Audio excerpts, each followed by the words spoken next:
Good afternoon, folks. Mark Friesen here, of course. Hope you're all doing well and as good as can be expected under the circumstances these days. But I have some interesting information and a petition that I want to talk about that has I've just received notification now that it's been published on the House of Commons website. It's a parliamentary petition petitioning the House of Commons to reject fully any attempt by this government to pass Bill 262 or any bill similar thereof in relation to United Nations Declaration on the Rights of Indigenous Peoples and any other supranational agreement that destroys our sovereignty or allows us to cede any amount of sovereignty. Now, I created this petition a couple of months ago. It's taken that long to get published. The first time I submitted, there was an internal error to do with my name being the creator and also being one that would sponsor it. I'm not sure why that happened, but it did, so it came back to me. And so with petitions, they have to go from the creator to a sitting member of parliament, so to an MP, to sponsor these petitions. So the first time I had responded or forwarded to Kevin Waugh, my MP here in Saskatoon, and he sponsored it. So that was great. But then, like I said, it got bounced back to me for some errors. So I recreated it again. I sent it back to Kevin Waugh. It took almost a month to get a response. Understanding the situation we're in right now, I'm not gonna delve too far into that or be too critical. But at any rate, it's published. So I want to get this petition out and signed by as many people as possible. I'm just going to go through the petition here real quick. It's E2473. I will put a link in the description if you're on YouTube. There will be a link there that'll take you to the petition that you can sign. So the petition is E2473, Indigenous Affairs. Petition details. Now, the e-petition was initiated by Mark Friesen from Saskatoon. And of course in English. So the petition reads, petition to the House of Commons, whereas the United States or the United Nations Declaration of Indigenous Peoples, UNDRIP, a supranational agreement created and developed by the UN, has the real potential to seriously compromise our national sovereignty, supersede Canadian law, and give rights to a recognized group in Canada outside of federal legislation, rendering the vast majority of Canadians without rights to large swaths of land. UNDRIP would effectively be interpreted to supersede the current language of Canadian law from meaningful consultation to prior and informed consent in relation to any development on any hereditary land, disputed or otherwise, essentially giving veto power to the hereditary chiefs using traditional law that in fact does not have legal standing within the laws of Canada. Canada has already an effective system of consulting with our First Nations under Section 35 of the Constitution Act. The Canadian people, through representation, do not require supranational agreements, treaties, or compacts to effectively ensure the rights of any peoples are protected. Canada is a world leader on human rights and will continue to lead the world in that area. Prime Minister Justin Trudeau has vowed to reintroduce Bill 262 on UNDRIP, which was debated during the 42nd Parliament in the upcoming weeks and months.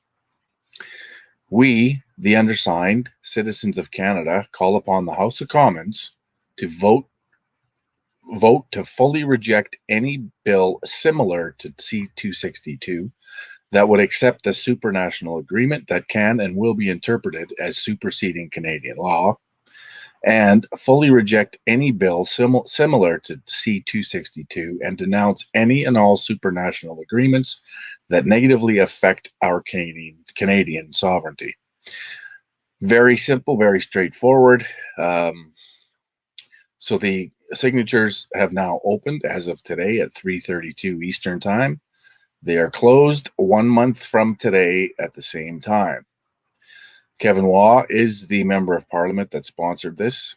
So thanks to Kevin Waugh for sponsoring this bill, or this petition, and you'll be able to keep track of who signed it so far. And so I want to get thousands upon thousands of signatures on this petition. It's incredibly important, folks.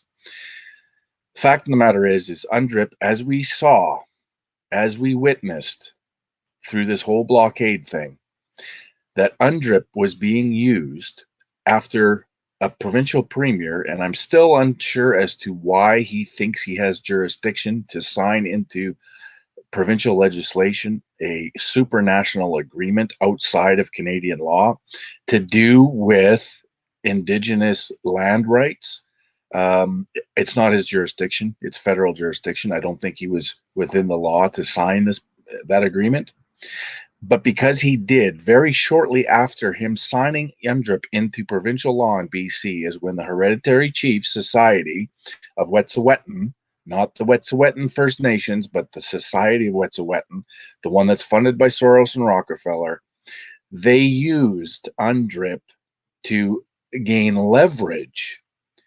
And that's how they initiated all of the blockades, of course, by groups who are also funded by Soros and Rockefeller, protest groups, Extinction Rebellion, and the like.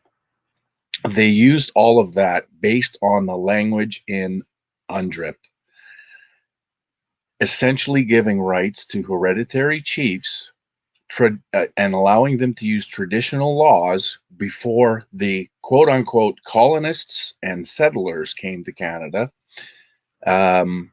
to leverage the federal government and, in fact, dictate to the federal government that they are the sole arbiters when it comes to Indigenous land rights. This is completely unacceptable. If this comes into federal law, it essentially will give power to all of these hereditary chiefs, whatever society they belong to, and they will determine who has rights to the land from one coast to the other. It's extremely important that we fight this through any means. And I understand people aren't very confident in petitions. I'm not either. But if we can get thousands upon thousands upon thousands of signatures on this petition, we can show that there is support to reject this legislation that they want to put through. It's extremely important. I can't stress it enough. It's an enormous, it's enormously detrimental to our sovereignty, but it's also right now an enormous opportunity for us to take some control back of our country instead of ceding all of this control to an unelected foreign entity such as the UN. So please sign this petition, forward it, share it, do whatever you can do to get it in front of as many eyeballs as possible. Get it signed. It's an e-petition. You don't have to print it out. You don't have to do anything. Just pass this link and forward it to everyone on your email list, everyone in your contact groups throughout social media, whether it's Twitter, Facebook, whoever. Share this video. Do whatever you can to get this petition in front of as many Canadian eyeballs as possible and get them to sign and then further share it.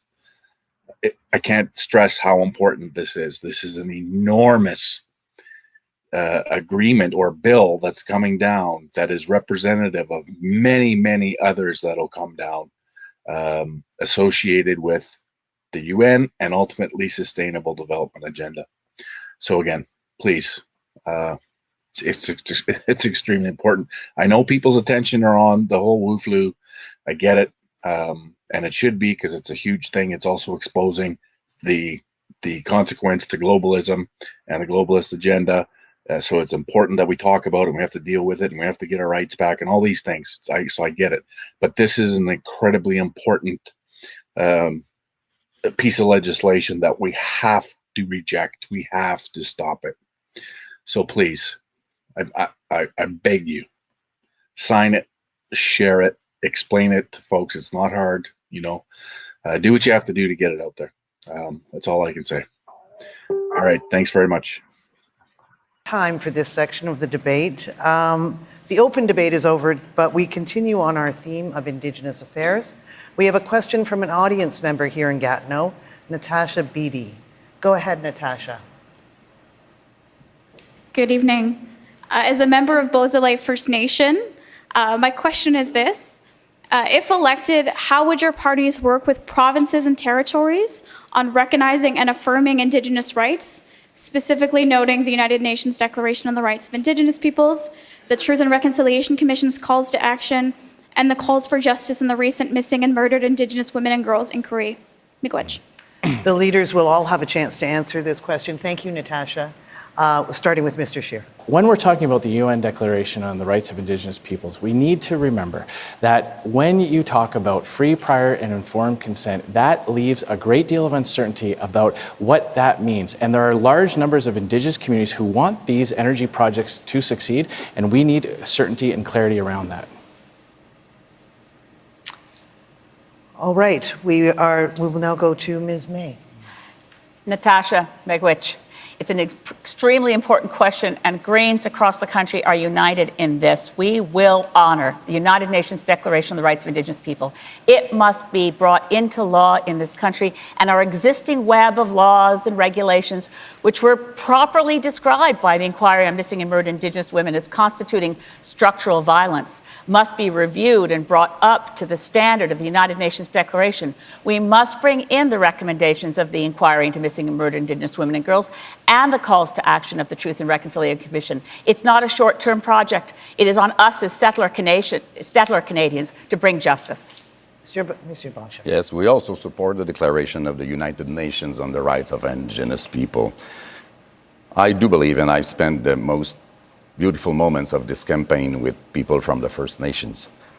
They are nations, as well as Canada is a nation and Quebec is a nation. And a nation does not put its culture, its language, its heritage in the hands of another nation. So what they ask for, and they have to ask because we are not, we are no better than they are to represent themselves, is that all those reports and inquiries and declarations bring something real and respectful for them. Mr. Trudeau.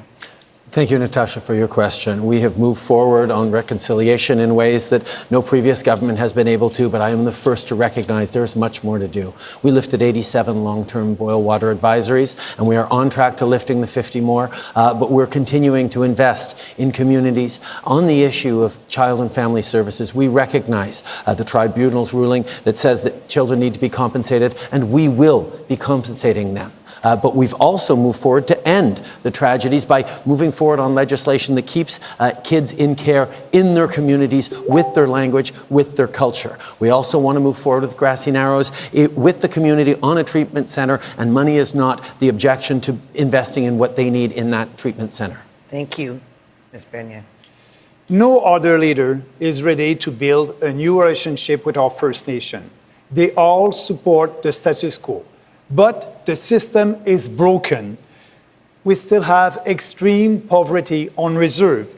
We need a bold reform, and we are the only party that will try to implement property rights on reserve and also establish a new relationship based on self-reliance for these communities. We need to build a new system, working with them, but that's not what they want, because we cannot fix the system right now if we don't do a bold reform, and we are ready for that. Mr. Singh.